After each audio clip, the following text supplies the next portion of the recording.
Before you set a single goal this year, I want to ask you something almost no therapist ever gets asked.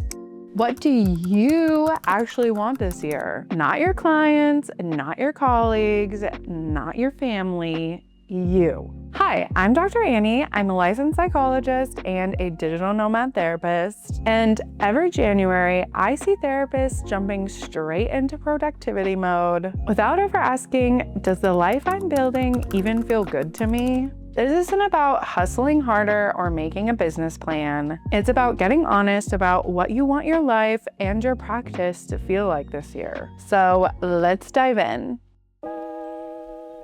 As a therapist, I guarantee that you probably learned to prioritize other people's needs well before you learned how to monetize your ability to help people. You've been probably doing it your whole life, but let's make 2026 the year that you actually start to change that. You literally sit with people all day, every day, listening to their suffering, holding the darkest and most painful moments of their life. The only way to truly make this sustainable is figuring out a way to actually care for yourself and your needs outside of your work as well. And I think as business owners, it can be really hard to actually prioritize your needs, especially if you're starting out, because there's such a fear of, am I going to be able to make money? Am I going to get enough clients? Well, I don't want to lose this client, so I need to stretch my boundaries to fit them in. I know for me, I definitely had no boundaries at the beginning of my private practice because I felt that scarcity around being afraid of losing clients, not being able to make enough money. And so I want to help other therapists make sure that's not what they're doing, because that's obviously not going to be sustainable for you. So what I want you to do is I want you to sit down and I want you to really think about what you want your life to look like outside of work. Doing an inventory of your life and maybe the days where you felt the best or the weeks that really worked for you, where you had energy, where you felt alive, where you felt excited, and try to think about how you can foster that in your day-to-day life. This can be as small as you really enjoy taking Fridays off so that you have a 3-day weekend to do whatever you want, to recover, to take care of errands, to do self-care needs, or you want to spend evenings with your kids rather than having to see someone until 8 p.m. at night. Obviously, you're a business owner, you need to work, so it's not like you can just throw that all out, but you can structure your business where your life takes priority instead of prioritizing your clients and them asking to reschedule last minute, and so you fitting them at 8 a.m. instead of sleeping in with no alarm. But I also want you to maybe dream a little bit bigger. Maybe you live in a place that doesn't feel like it fits your lifestyle. Maybe you're happiest when you were on vacation in Italy and you dream about living in Italy. Honestly, the sky's the limit. You are a business owner. You live in post-COVID era. I just really want you to break all these limiting beliefs you have about your life as a business owner. And so really let yourself, your mind, really expand what your personal life could look like. Okay, now that you have a sense of what you want your personal life to look like, now we can think about how you need to structure your business in 2026 to be able to support that lifestyle. So some of the things that you might want to consider are changing your cancellation policy. I know therapists hate charging their cancellation policy.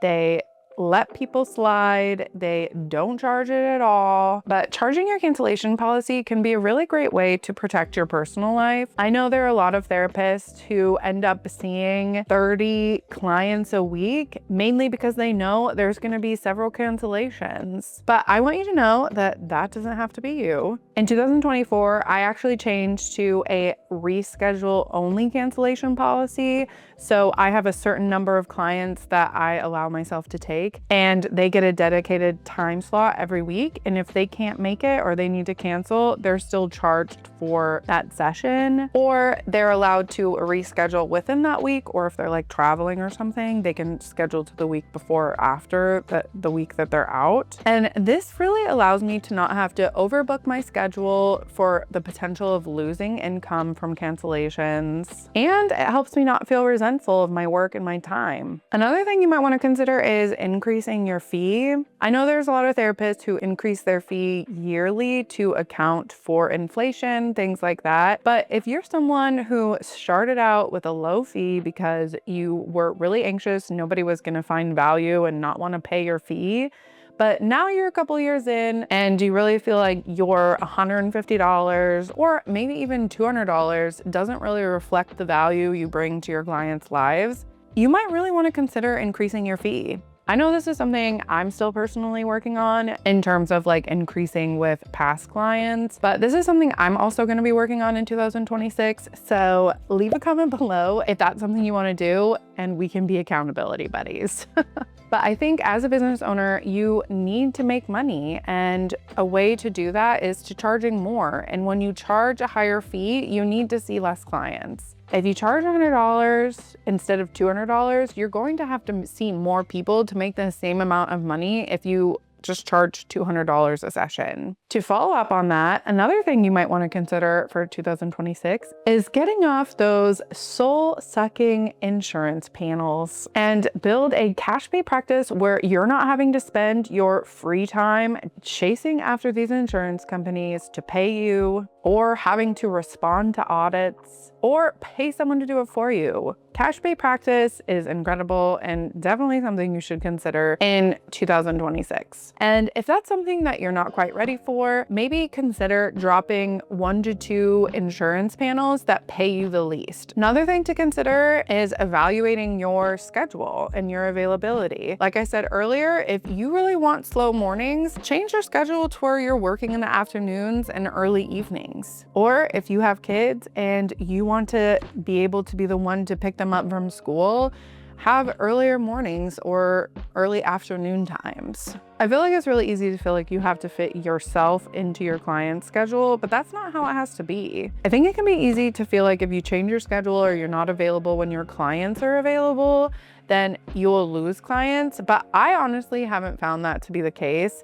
Yes, sometimes someone leaves because your schedule changes, but having the benefit of your life fitting around kind of what you want, I think is well worth the potential of losing a client or two. Another thing to consider is if the niche that you're currently serving even fits you. Or maybe if you don't even have a niche, maybe you want to consider niching down so that the clients that you're seeing day in and day out, you actually enjoy working with. Maybe for you in 2026, it means finally finding and hiring a virtual assistant to help take care of those annoying administrative tasks that have you chained to your computer. So instead of trying to respond to those emails or those inquiries, or trying to do one of the many other endless tasks we have to do as business owners, you can pay a virtual assistant to do that for you so you can finally make it to that yoga class in the evening. Now, after hearing me say all these things, you might be saying to yourself, yeah, okay, Annie, that sounds great, but that's not for me. I can't make that happen. I see children, so there's no way that I can have evenings off. And while I'm definitely a big proponent of recognizing that as business owners, we can't necessarily always have our cake and eat it too, but I guarantee you there is more flexibility in your business to fit your life than you probably imagine. And so if you're the one sitting there saying, yeah, that's a pipe dream, not for me, burnout is the only thing that I'm meant for as a therapist, then I really recommend you to maybe start your own therapy if you're not in it, because I think that can be really helpful. But maybe also consider reaching out to a business coach or getting in contact with a supervisor to really figure out how to make these business changes. I know for me, I have had so much support. I've had therapy, I've had supervision, I've had business coaching, and all of those things have really helped me get out of the hustle grind that is self-employment. Because these narratives we tell ourselves as therapists and humans doesn't have to be a reality.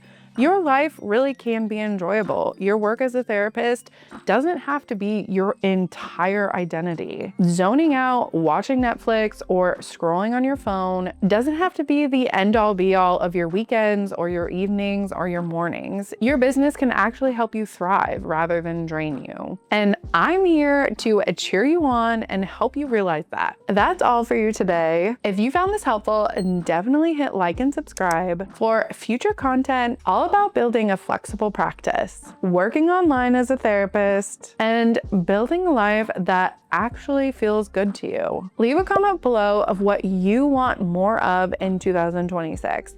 For your life or for your practice. And you want more support exploring what freedom could look like for you this year? Join my newsletter. It's where I share the deeper guidance you can't find anywhere else. The link is below. And if you really like this video, I definitely recommend you watch this next one.